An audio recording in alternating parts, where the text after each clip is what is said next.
The next great event which will be discussed is the great story of the Holy Prophet Yusuf, peace be upon him. His story is extensively discussed throughout the Holy Quran and is very well known to Muslims. The first lesson to learn is that one should never let their envy or dislike for someone drive them to plot against or harm them in any way. The envy the brothers of the Holy Prophet Yusuf, peace be upon him, had for him, encouraged them to harm him. Chapter 12 Yusuf, verse 10.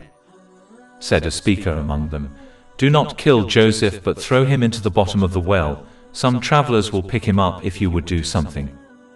This mentality only drives one to many other sins, some of which have been mentioned in this great event.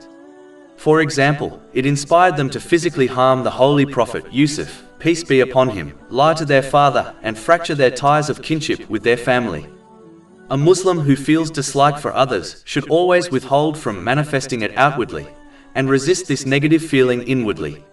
They should instead strive to fulfill the rights of that person in order to please Allah, the Exalted, and seek reward from none but Him. It is hoped whoever behaves in such a manner will not be penalized for disliking someone else, as they did not act on their feelings. Another important thing to learn is that one should never plot to do an evil thing, as it will always, one way or another, backfire on them. Even if these consequences are delayed to the next world, they will face them eventually. In this case, the brothers of the Holy Prophet Yusuf, peace be upon him, desired to harm him as they desired the love, respect and affection of their father, the Holy Prophet Yaqub, peace be upon him. But it is clear that their scheming only put them further away from their desire. Chapter 12 Yusuf, verse 18.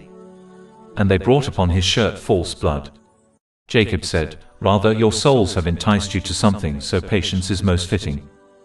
The more one plots evil, the more Allah, the Exalted, will put them further from their goal. Even if they outwardly achieve their desire, Allah, the Exalted, will cause the very thing they desire to become a curse for them in both worlds unless they sincerely repent. For example, the wealth acquired through illegal means will only become a source of stress and anxiety for them in both worlds. A person should not forget the purpose of any plan, good or evil, is actually to achieve some sort of peace of mind. Even if the plan takes many different forms, the ultimate goal is still the same. A drug lord builds an empire to obtain wealth and power, as they believe these things will lead to peace of mind for them. But this ultimate goal will never be obtained through the disobedience of Allah, the Exalted, even if they obtain the means, such as wealth and power. Chapter 20 Taha, verses 124 to 126. And whoever turns away from my remembrance, indeed he will have a depressed, i.e. difficult life, and we will gather, i.e. raise him on the day of resurrection blind. He will say, "My Lord, why have you raised me blind while I was once seeing?" Allah will say, "Thus did our signs come to you, and you forgot, i.e. disregarded them, and thus will you this day be forgotten."